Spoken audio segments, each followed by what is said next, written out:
vlog number 2. Fly out to Vegas tomorrow for Giants Live and World Deadlift Championships. So just getting a quick leg session in before I go. Not going to go too crazy weight-wise, just because I don't want to be battered on the flight, basically. I don't want to be too sore doing a nearly 11-hour flight with regards to, yeah, just soreness in the legs and stuff. So the seats are obviously very uncomfortable as it is, but for 11 hours it's kind of a bit rough at the best of times, so don't want to be too sore. So, right, what we have got on the list today, we have got banded good mornings. Do that as a warm-up slash explosive movement. So nice and controlled on the way down, fast up. 6 sets of 3, as always, doing that dynamic movement first, just to try and get everything firing properly, just to get my glutes really loaded up, ready to go. So that's the main focus of that.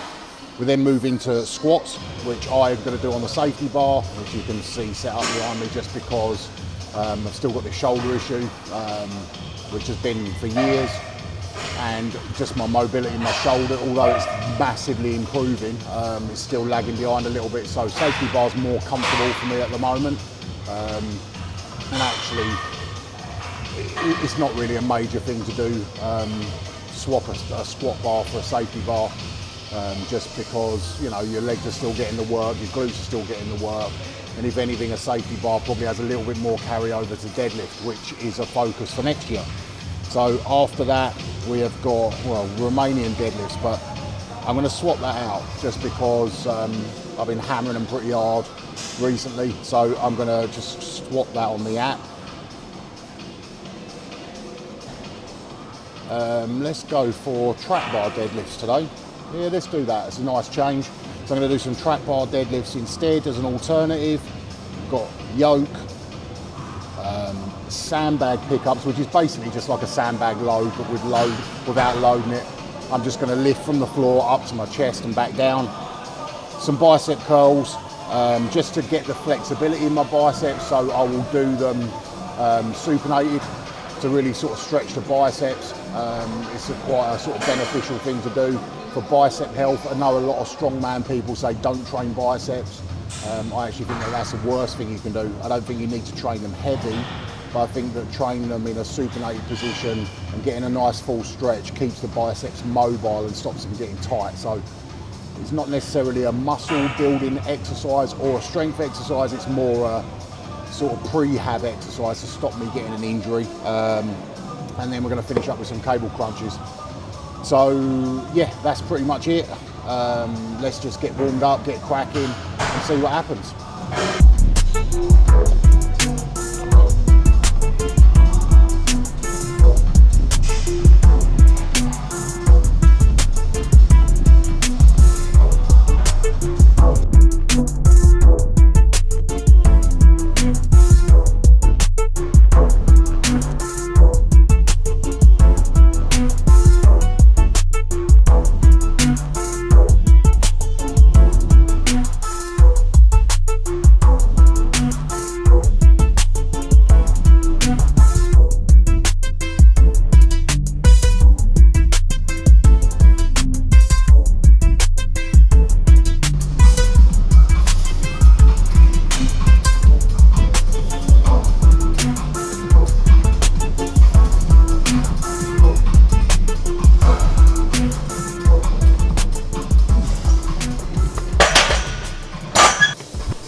Ooh. Felt harder than I expected. Harder. So if anyone's curious why I'm doing box squats, couple of reasons. Obviously they give you power out the hole, which is great. But the main focus for me at the moment is obviously deadlift. So the safety bar is not really an issue. Actually has a little bit more carryover in my opinion to a deadlift than a regular squat does. So that's not a major problem. But the main reason actually I'm using the box is because this knee issue I talked about in my last video. I've got a Baker's cyst. So when I sit into those real sort of deep positions on the squat, it just creates a lot of tension in the back of my knee because that's where the sort of cyst is.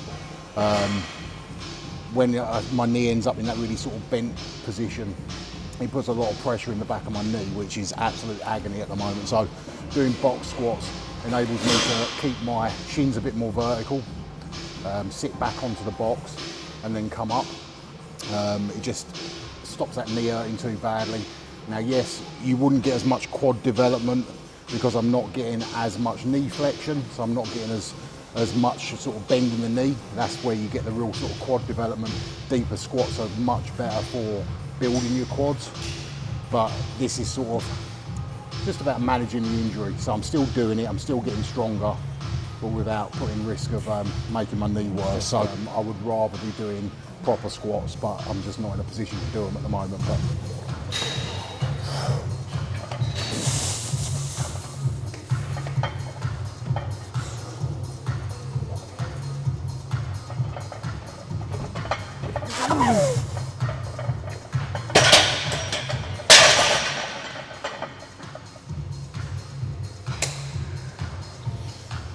so just a single there. Again, same as the deadlift session. These are more feeler sets now. I'm pretty warm, sweating like a pig. So I'm just feeling the weight as I go up and see how it feels compared to the weight before, just so it's not a massive jump and a bit of a shock to the system. So that's why I drop it down to singles, just single to feel the weight, and then I can assess where I'm at and what I'm going to go for in the next set. This is how to squat.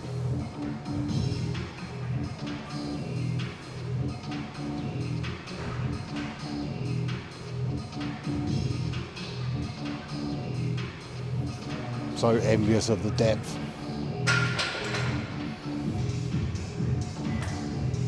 Good work, baby. Yeah, that's really nice. But you have it.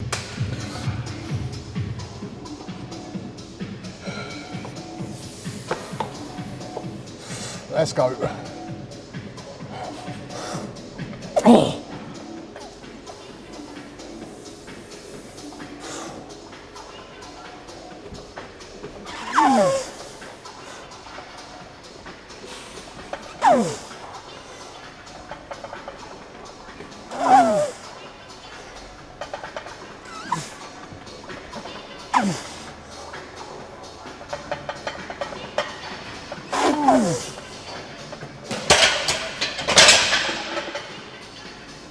Foot slipped a bit on that last one. Ooh, easy enough.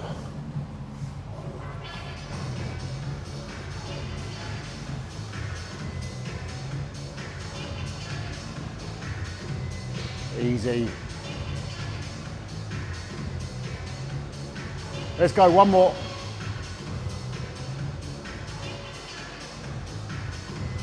Good. So Panilla's doing 10 sets of 3 today, which obviously is going to be really tough. At a pretty high percentage as well. When she squats just under 140, she's good for a lot more to be fair. So she's doing 115 for 10 sets of 3, so there's a lot of volume today.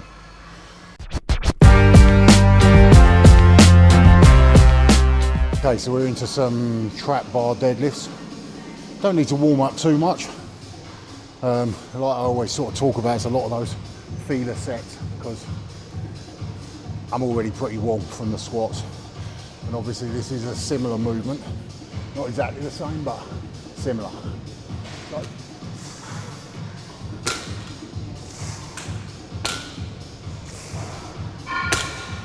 So I'm just going to work my way up, see what I get up to.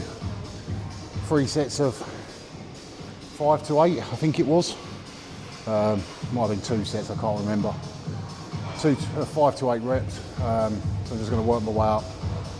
Nothing too crazy, like I said, flight to Vegas tomorrow, so I don't want to be crippled for the flight. So yeah, we're just going to go from there. Maybe get up around sort of 260, something like that. Although I don't know what that track bar weighs.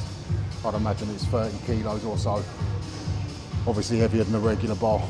So we'll just call it 30 as a guesstimate, and I'll try and find out what it weighs afterwards. Yeah, because I literally couldn't fit any more weight on the bar. And I've got to put a bumper plate on to protect the floor, so we're literally fully loaded. No room for any other plates on there. So I don't know how this is going to go. They might fall off halfway through, but hopefully not. Yeah, we'll just sort of do some reps, see where we get to. Okay, let's go.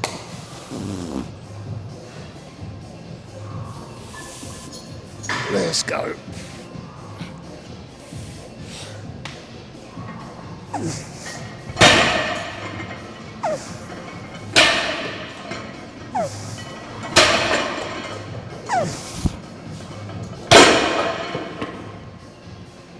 Well, we knew that might be a problem, but one side come off, still pulled it easy enough.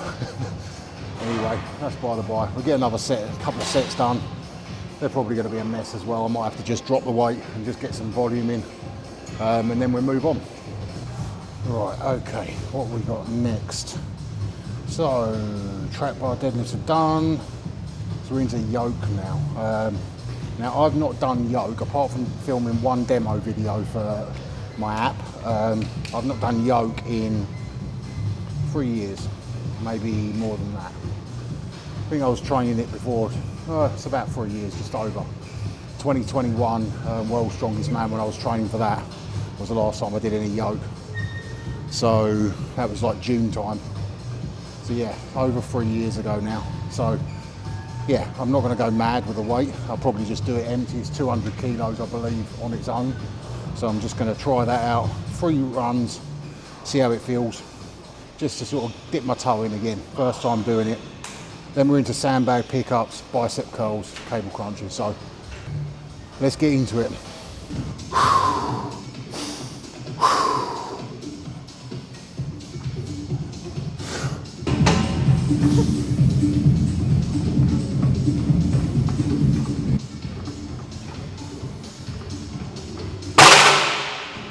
Okay, just going to stop and watch Camilla's 10th set of 3. She's done 9. To be fair, her last set looked as good as the first, so she's looking strong. But yeah, 115. She's just about to do her 10th set. There we go. She's getting prepared.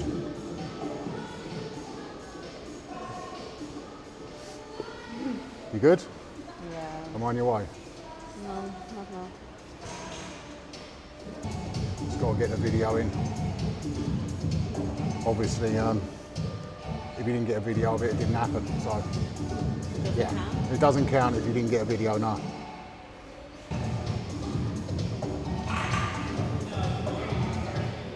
Let's go.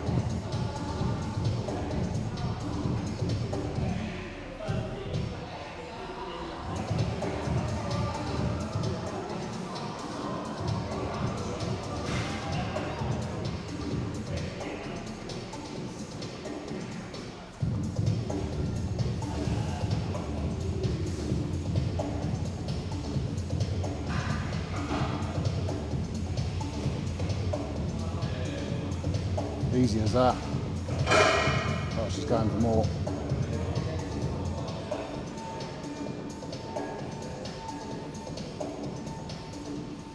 Obviously feeling good. Nice. That was good. So while I get into the sandbags, I thought I'd give you a little tip. These gloves, they're just cheap work gloves. They are fantastic for picking up sandbags.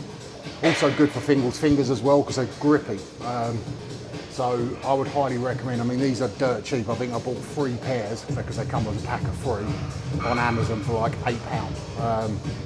So yeah, if you get some of these, or if you know someone who works in the building industry, they're very good. Also can be useful if you want to do stones and don't want to tack it up. Not something I would do regularly because I like to always train them as I would in comp, but good little tip though for you. Sandbags and things like that, they're great. Just give you a bit of extra grip. And if you've not used them before, I genuinely think you're missing out because they make a big difference with a pickup off the floor. They just make that sort of initial snap off the floor. It's like probably the difference between doing a deadlift with and without straps. You can just attack it so much harder because your grip feels so much more secure. So, right, here we go. I hate these sandbags when they're a bit less packed because they tend to like flop around on you a bit. I prefer them when they're really tightly packed, they're much easier to deal with. But anyway, here's what it is.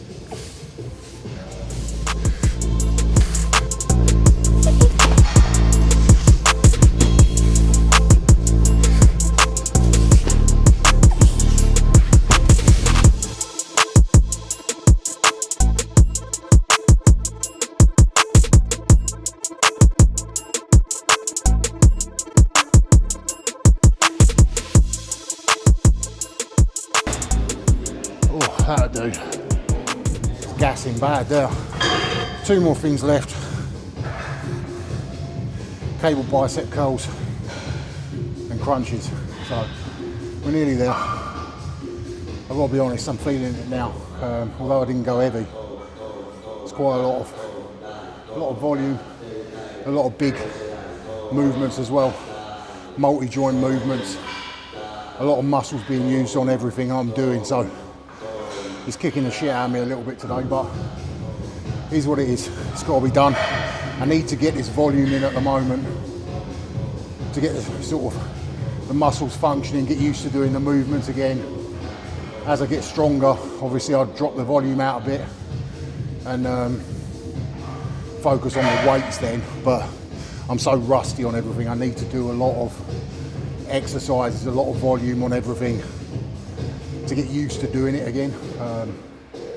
And obviously the weights are not heavy, but it's still taxing the shit out of me because I'm just not very efficient when it comes to the movements at the moment. It is what it is. Yeah, it's all a, and I would say a learning curve, but it's kind of like a rebuild. So sometimes you've got to start from the foundations, which is what I'm doing at the moment.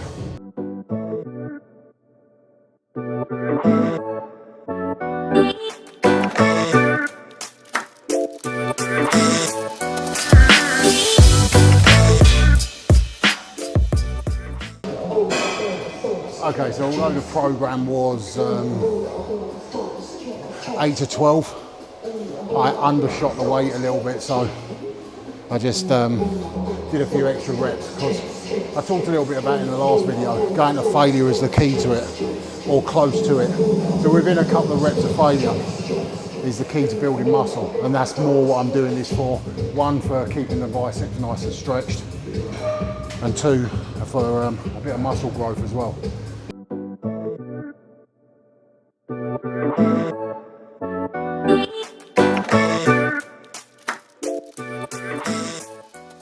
When it pulls you up, allow it to lift your chest up, lift your head up, so you really stretch through those abs. You can almost get away with not stretching and doing static stretches and things like that if you're always working in a full range of motion on exercises. So if you do a lot of sort of working in full big ranges of motion, so like on a chest, really allowing it to stretch your pecs, things like that, you can get away with not doing much stretching at all in terms of keeping your body mobile. You almost use the exercises as the things that keep you mobile.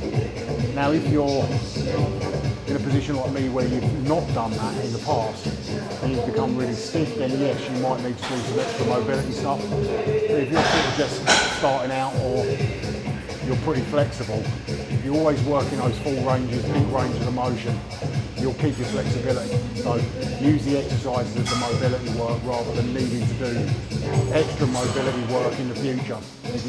Okay, so that's the session done. Just want to sort of give you a little bit of advice on that last bit. Obviously I was doing ab stuff. A lot of people are curious as to how to treat ab work. Now I think when you're obviously doing planks and things like that, you don't really need to add weight, although you can get someone to put a plate on your back. But I would always treat things like crunches, whether that's laying or doing cable ones like I just did. Treat them with the same approach as you would with other exercises when you're doing progressive overload. So you're either trying to add reps or weight each week.